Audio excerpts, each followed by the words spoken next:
Hi. I was working and I received a comment on my video asking me if I could show how I do my modeling process for animatronics and cameras. Essentially, this is what I got going right now. It's basically that level of design for all the cameras that I'm working on at the moment, and I will show you guys exactly how I come up with some of these designs and stuff like that, and show you guys some methods that might help out with creating good perspective and things like that, because that's basically all this is. It's just molding shapes to whatever you want it to be. And do keep in mind, this is for people that want to go this route with the intense vector work and stuff like that, but there are other options. You can always, I don't know, if you're into 3D modeling, you can go and do that. You can always draw everything in Scratch using the bitmap. You could even use outside editors and stuff like that to make some of your game assets, so you're not really just limited to Scratch. But for the sake of this video, I am using Scratch, and it's base vector editor for this. So let me get right into it.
So first, step one is to draw the thing you're trying to design. And in this case, I'm gonna have you guys, we're gonna do like an interactive type thing here. I'm gonna have you guys draw a box. I'm not using my drawing tablet right now, so it's not gonna look the best.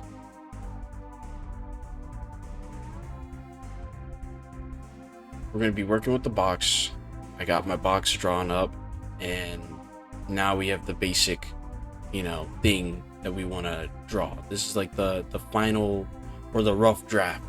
So you can take your drawing and upload it to Scratch itself to make this a lot easier. I don't do this because then I have to go and delete the drawing that I just uploaded to Scratch. And there are other things that you can do, like using a overlay to really keep that off your screen. That's modded. I don't think Scratch has that built in. You'll want to start by just building your shapes. Start putting your shape over the drawing that you have made. And just keep in mind, don't go too deep into the design. If there's something hidden behind a wall, unless you are using that as a animated object, it does not have to logically make sense. Like I don't have to go inside the box and map out a whole like bottom part to this, because who's looking at that? Like, your box is, the front part of your box is covering up the inside of the box. All you really need to show is that this little line right here is going downward into the box to give it the, I want to say, illusion that it's a 3D object and that it works the way it should. And I do this for a lot of my designs and stuff. Anytime there's something hidden behind something, it'll always end up looking like gobbledygook back here, like with stretched out stuff everywhere. Because why not? No one's gonna see it unless they go to your editor and move it out of the way and see, oh, this part isn't fully a thing. So don't get too caught up with trying to follow too much of reality's expectations and stuff like that. And then if you don't want to make the same shape again, you can always copy and paste some things around and reshape them to your need. Go ahead and delete this, delete that. Now we got a little box piece right here. This box is starting to look pretty sick. There we go. We've got our box. This is what we made on paper or on your digital platform or whatever you use to draw this box. And this is what we made in Scratch using the vector tool. But now that we have our box done, we can then go into the coloring. We color our boxes, we color anything we design last, because that's not something you want to worry about until you have the final shapes and stuff like that done. And then if you don't like this line design that a lot of people do use, you can always go in at the very last part and get rid of the lines and make it look more, I don't even know what to call it. I want to say realistic. That's the word I'm going to use. More realistic, less cartoonish.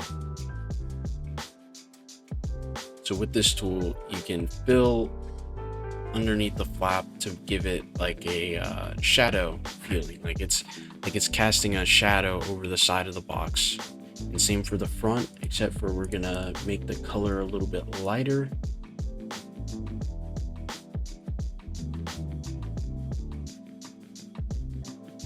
All right, so yeah, we first model the box, then we apply our colors to the box, and then we apply the extra effects to the box, like gradients and stuff like that. That's usually how I go about things.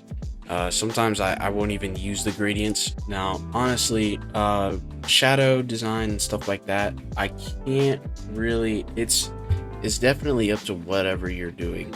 You have to really find out where the light would be in your case. Like maybe your office has no lights, then obviously you'd make this a little darker. And here's a quicker example. You can just make this a darker color by doing that, and then now your box is darker.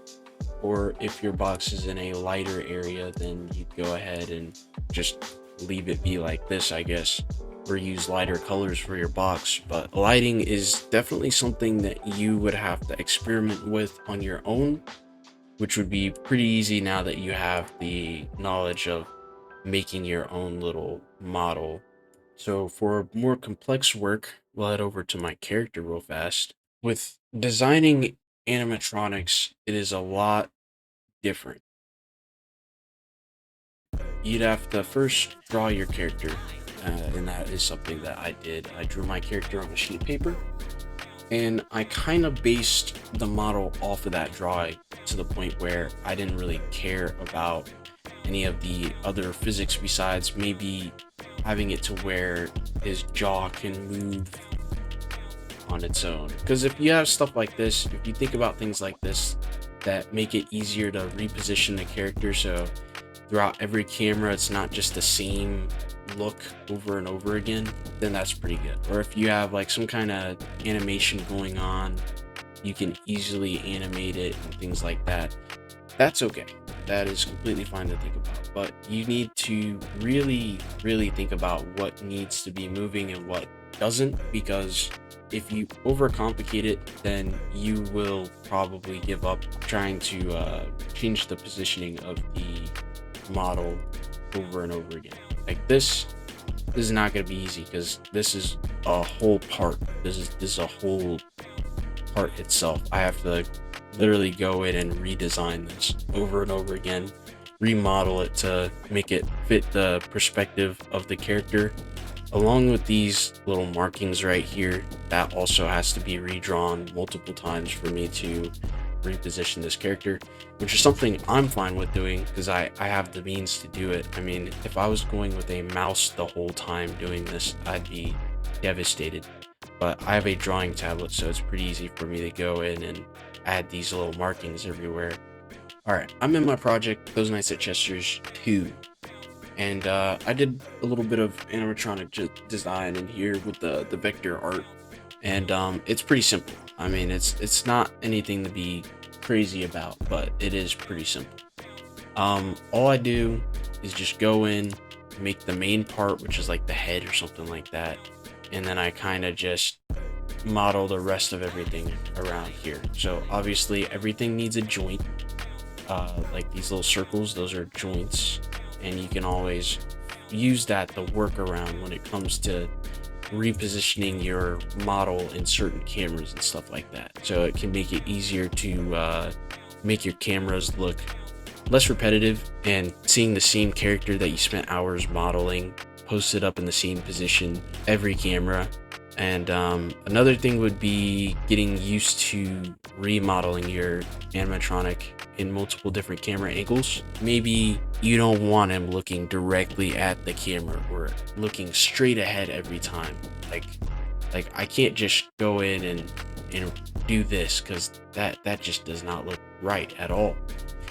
You have to literally redesign your character to make it look as if it's facing a different direction. So maybe I want this character looking slightly to the right. An easier way to explain this was with the way I designed Chester in this game.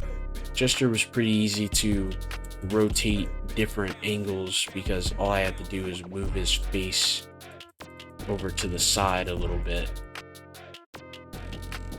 See, now he's just slightly to the side looking towards you. Let me move his ears up a little bit. But yeah, look at that. That's how easy it can be. You just have to design around that point, because we aren't doing 3D work here. We are trying to imitate it. So the first step to designing a animatronic character is a circle. You always want to use a circle for the head. If you're using something else, like for robotic looking, like you're going for an endoskeleton design, then you should go for a square. Or both. If you want an endoskeleton inside of your character, then just go ahead and use both. I'd recommend designing the endoskeleton first if your character is going to be taking off its head or something like that. Like I said, this is completely conditional. I mean, there are so many there's so many ways to do this. It's hard to really stick to one method, but just so you get the idea, we'll model the head, which makes some kind of simple animatronic. Maybe I'll have an Easter egg for it in the base game. We're gonna go for like a bear. We'll go for a bear character. So this would be the top half of the head, and then we'll work on the bottom half. Since my characters don't really show any metallic pieces, I'm not gonna go too deep on the metallic parts, but you know what, why not? Alright, so since this is the back, so we can tell what's going on, we're gonna change that color. This is gonna be the jaw. I'm gonna go ahead and choose a darker color and kind of put that inside of this area right here. So we'll go and design its head real fast. If you're going for a more complex endoskeleton design, definitely just make the endoskeleton first. But if you're going for a simple, oh, I need to see, I need this in its mouth to make it look metallic, like the little teeth that some of the animatronics have in the official Scott games. If you're trying to go for that and you just want that to be visible, you can definitely do that with this method that I'm showing you guys here. So this is just going to be something simple, like with the eyes. We'll go ahead and make a circle here. Since the endoskeletons have these little cutouts for their eyes, and if you guys are using the same shape multiple times, just go ahead and copy and paste. It's not gonna hurt anyone. And after that, you'll just add in this part, which will be the front mouth piece that holds the I guess the nose, the schnoz in place. We're gonna do another thing where it's just darker. But we're gonna send this to the back layer. Now we're gonna add one more block, but I'm gonna just copy and paste this so I don't have to do anything crazy. And as you can see, it's already kind of coming together. We're gonna copy and paste this again, and delete, and make this one darker. So if you see where this is going, this is the inside of the endoskeleton's mouth, where we will now design the teeth. So with teeth, it's pretty self-explanatory. You just go across and make some little teeth down here. But I wouldn't draw the squares over and over again. I just kind of copy and paste them because why not?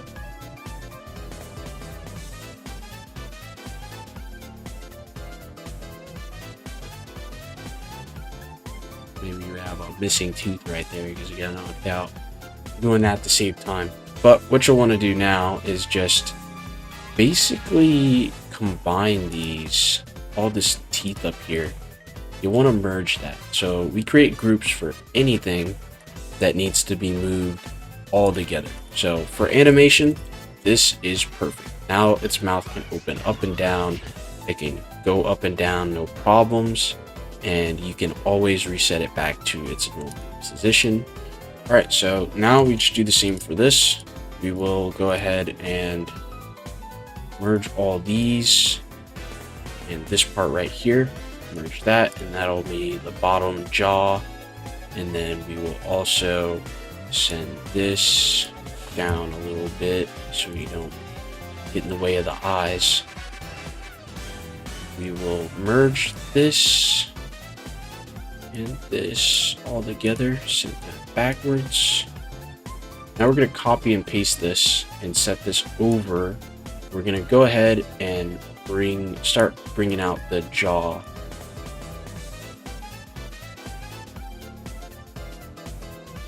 Now that's done, I'm going to make this a little bit brighter.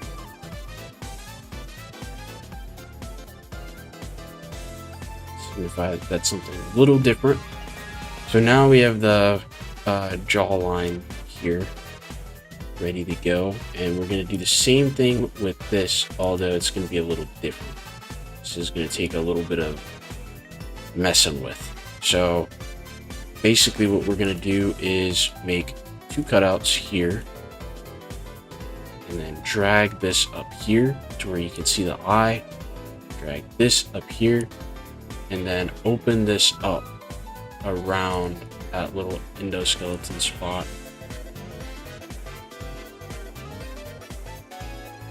Since this is also the same color, you can kind of make it look natural by just going ahead and dragging this over. Yep, there's that.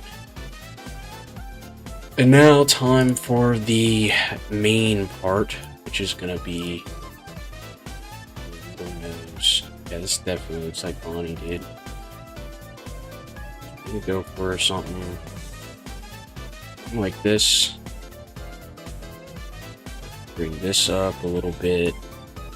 Bring this in.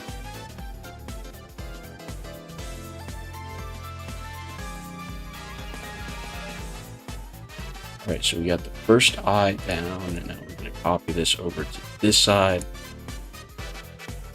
And now we're going to work on some more teeth. But this time, I think I'm going to use some circles for the teeth instead.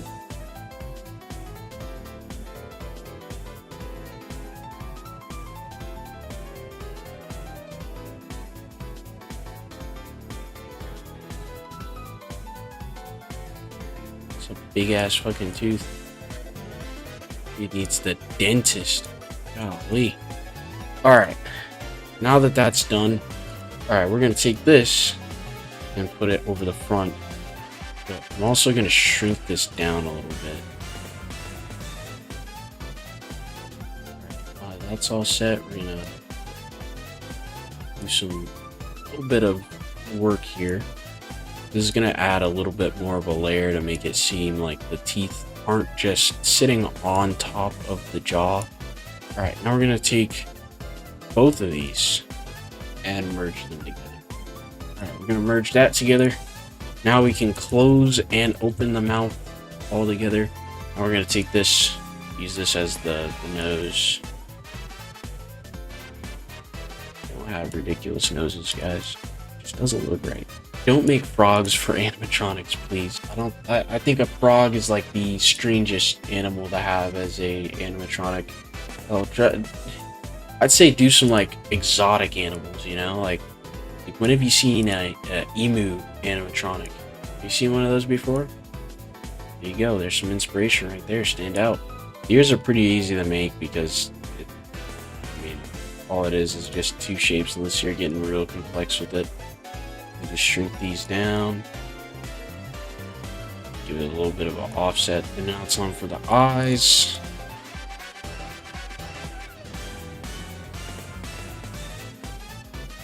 And we're going to merge these 2 together.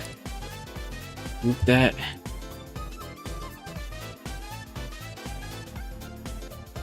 Alright, then on to the eyebrows.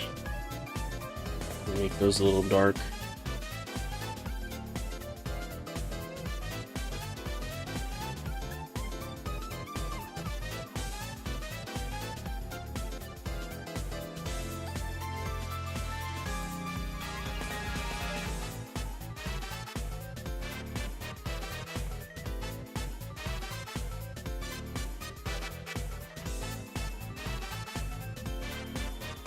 And then, as always, you can always go through with a little bit of lines and make this thing look scruffy in certain spots.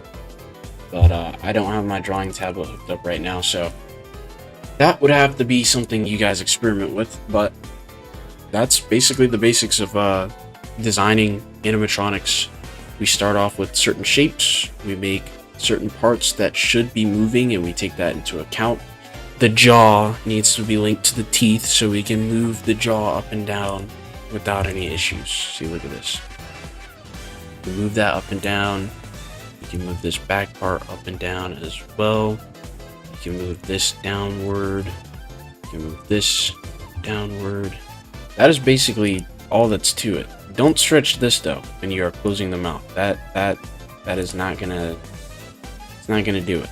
as for camera design, or as for perspective and stuff like that, for designing some of the animatronics, that would completely have to be a experimenting thing. Like you'd have to hop on your paper and draw your animatronic in multiple different perspectives to know how to model that in those perspectives and go off of there, because we're not going to be able to just collapse this down and move it over as if we're turning its head in a 3D software or anything. No, that's all that's going to do is just smush it and make it look like a like a 2D image, even more than what it look like a neck spot or something. That's all it really takes. It's the same thing with the entire body and stuff like that. I made my animatronic a little bit different. It's not as complex as going in and designing the entire body with a bunch of group parts and stuff like that. It is quite the opposite.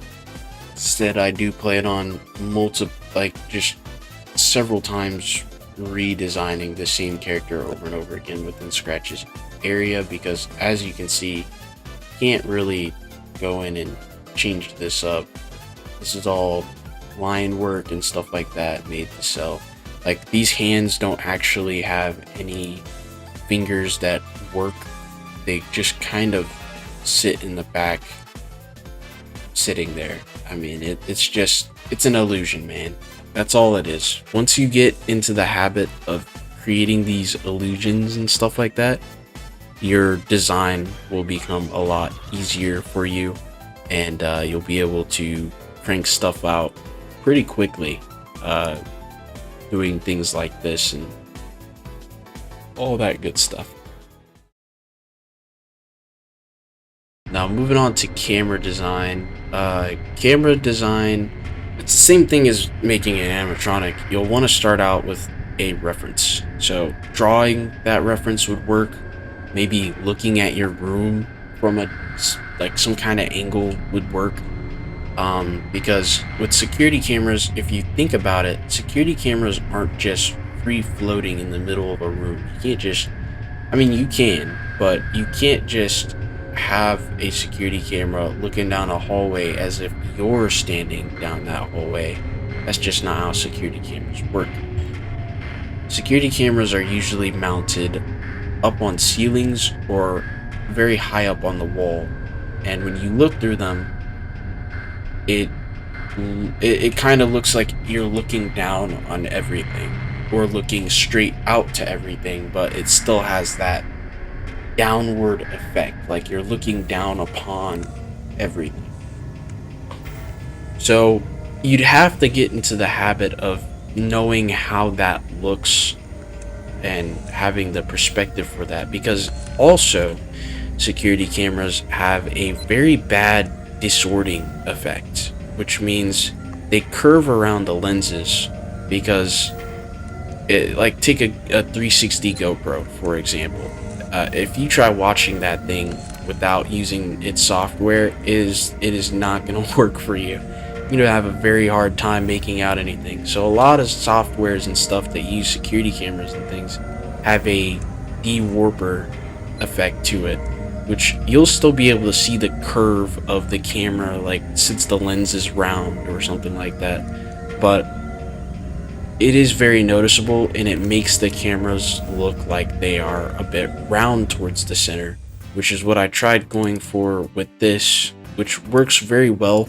It is really hard to get that down, but definitely try to get into the perspective of looking at things like that. So having your cameras mounted on the ceiling or on a wall that's pretty high up on that wall, like over the tops of doors and stuff like that. Because if you start doing that, it'll make your cameras look more detailed and more reasonable to look through without getting really tired. People are gonna try to look through the cameras because they're more impressed with the detail and trying to spot any more details they might be missing or anything like that. Take Graveyard Shift, for example. Graveyard Shift at Freddy's is very based on cameras. The cameras, you can't even fucking control that game is so hard. But the cameras are in a position where it looks as if it's looking down on everything in a way that they would in real life. It is perspectively accurate and well, to the most part perspectively accurate, but it is all about positioning in that game. You want your cameras to be able to literally be a visual layout of your building. You don't want it to not make sense, you know? You don't want it to not make sense and have the camera angles be just flat, you know? You want the building to feel like a building. Like, if you were to go through this exit door, you could switch to that camera and see the next room that exit door is connected to. You'd be able to see that exit door and the room that it leads into. So it's hard to do that, but my best advice for that, which I did touch over in the last video, was to draw the mini map first and then go over the mini map and kind of draw a top-down perspective of your building, and then mark on the mini map where you want your camera views at. You can do that and then draw that on a separate piece of paper, what you think that would look like. Like, what would the stage room look like if I had the camera right here or something like that. And if you do that, it'll make your building look more organized and grounded in the world, I guess. Because your player's gonna be in this game. If you guys are doing traditional 6 nights, your player's gonna be spending a lot of time in the game. And if it's just, you know, they go through your cameras, which is a problem I had with those nights at Chester's. The only realistic thing perspectively I can think of is the vent system. The ventilation was the only thing that looked less flat in that game, as well as maybe the hallway that's right outside of your door. That one looked pretty good, but from what you can see in there, it's literally just gray. You can barely tell what you're looking at. All you can really tell is that they're there. You know, the animatronics are there, and you really rely on the mini map for that, to let you know that, oh shit, that's right outside my office. I need to do something about that. Because in the cameras, they're so bland. I made this game 2021. The cameras are really bland. There was a guy in this game's comments saying that, you know, the cameras are bland, the game design is really bland, but the gameplay and all that stuff really good. I like it. And I was like, damn. Well, fuck that guy. He just fucking shit on my game. But then I started thinking, that's criticism right there, and you can't take it at a, you know, fuck that guy value. No, you gotta be open to the criticism and try to improve around that. And I feel like I definitely went ahead and improved my game. I feel like I definitely improved on the blandness of my games and the design. I mean, it's been so long since I've made a game that this is foreign to me. I don't even know how I pulled this off with the amount of design that I'm putting into it. But when you look at it like that and you strive to be better, you can definitely pull something like this off. It just takes a lot of time and stuff like that. Here's another camera I've been working on recently. This camera is gonna be a kitchen storage room. As you can see, if you guys work jobs and, you know, work stuff like this is gonna be the deep freezer room. It's not really gonna have anything to gameplay, but it's there to, you know, build the world. Like, restaurants do have deep freezers, guys. Like, think about things that go into the building naturally.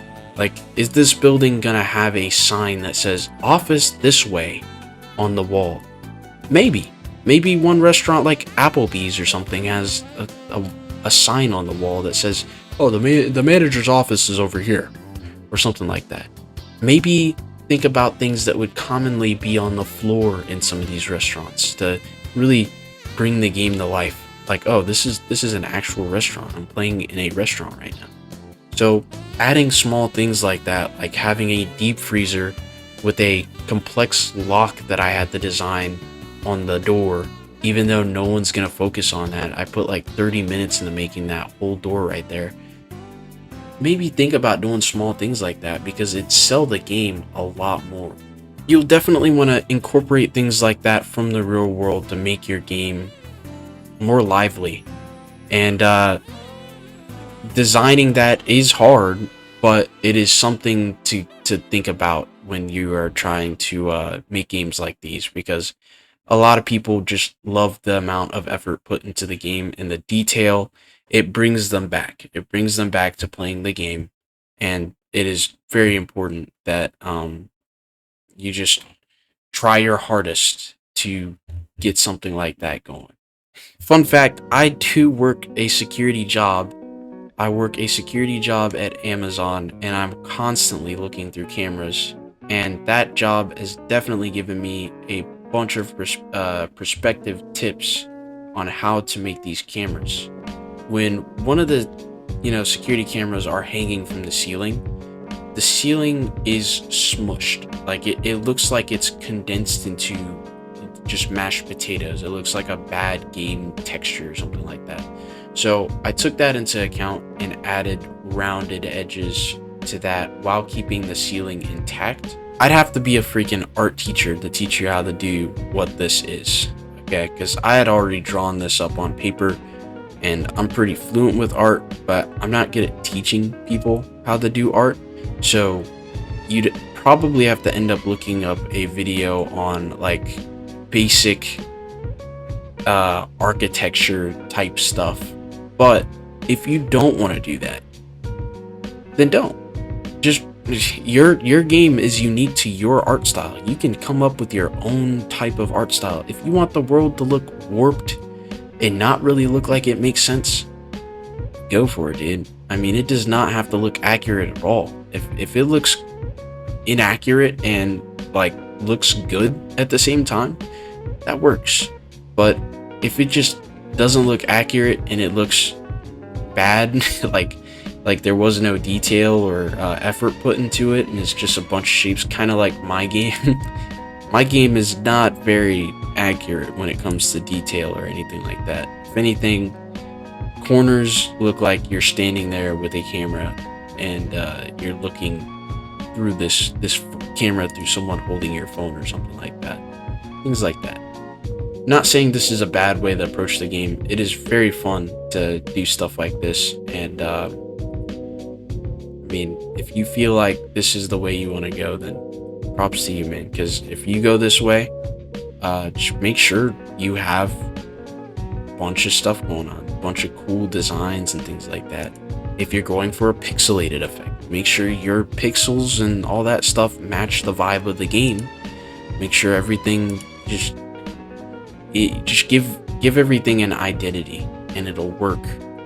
Give your game a specific identity instead of making it look like a bunch of scratch clones, man. Just make it special instead of going to these other YouTubers saying, here's how to make a FNAF fan game in 5 minutes, and then they just fucking blast low quality scratch assets all over the screen and put cheap sounds in. Make your money, man. Props to the YouTubers that do that, but I just can't. I can't, man. I don't want projects like that taking up my scratch folder or anything like that. But yeah, don't get me wrong, I put a lot of effort into those Knights of Chester's too. It's just not the most detailed game. It is very I love the game to death. I mean, it is very fun to play. It is very hard. It's very challenging. And me and my friend did some voiceovers for it. My voiceovers didn't make it through, but I had him do some voiceovers to it, and it worked out. Did I spill something on my computer?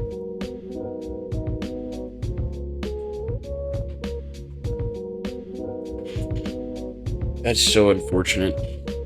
I just spilled my drink on my Demon Slayer mousepad. It's pretty sad. New movie just came out, by the way. It is the 12th, and I cannot wait to see that movie. Anyways, I'll show you guys an even better way a more fun way and a more less time consuming way to really get perspective in a way. Like, if you don't draw or you don't if you don't touch paper or anything like that, that's fine. I mean, go ahead and try.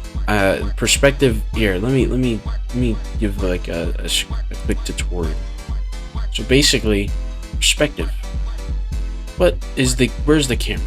All right, where's the camera gonna be located? If I'm looking down, then wouldn't the camera be like right about here? So you'll start off with that dot, and then after that, you just kind of branch. These are some thick lines. I was working on a thumbnail with this. You kind of branch off, and boom. Now you go through and hit it with this. This is gonna be wall number 1 right here. This is like full on top down view right here. And then you'll go with wall number 2. And then wall number 3. And you can go like this. This. Alright, now I'm gonna make a door real fast. Make a door, which is gonna go this, like this, this. Here's the door frame. Here's the exit sign right here. And then we're gonna erase some of these guidelines. Alright, look at that.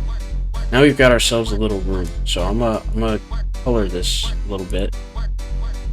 This part, color this part. Color this wall back here, color this up here because that's part of the wall. This is a door frame. This is a dark door into a very spooky room. This is the floor. This is gonna be the floor. Make that like brown or something. This is the floor. This is the exit sign. And look at that. Now you have a top-down perspective. It looks pretty bad, but this is like basic stuff right here. This is a top-down perspective of a hall, like some kind of hallway with the exit sign right here.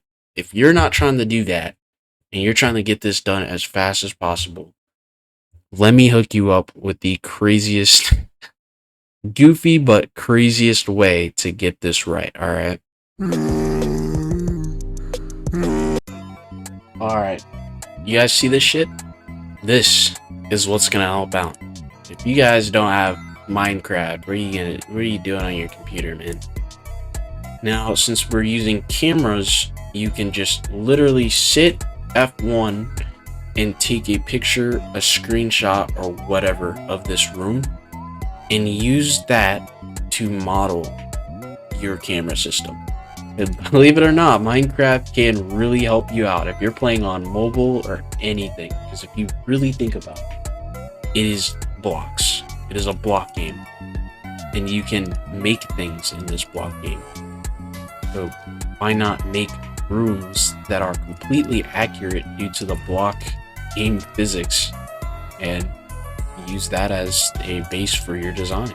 Now, obviously, don't copy off of colors. Don't go super elaborate on the builds if you don't need to, because that is just adding time to your design process. But definitely, if you don't like drawing, make the top-down perspective of your building in Minecraft.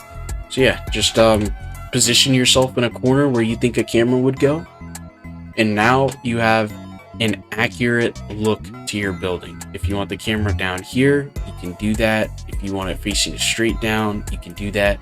Like in Minecraft, you are literally a walking camera, dude. You can get away with a lot. Like, look at these angles, man. Look at this. If I had thought about this before I started actually designing some of my cameras, because I went through the pain of like drawing everything. All right, if I knew I could do this with Minecraft, I definitely would have, and I feel like that's gonna help a lot of you guys. But yeah, that's about all for the video. I still have a bunch of cameras to make, so once I'm done with the cameras, I'll be able to do more complex things. But if you guys have any other questions, like on what I just talked about or anything like that, or if you have any ideas or criticisms or anything like that, just let me know. And yeah, that is about it. I will see you guys in 7 months. Bye.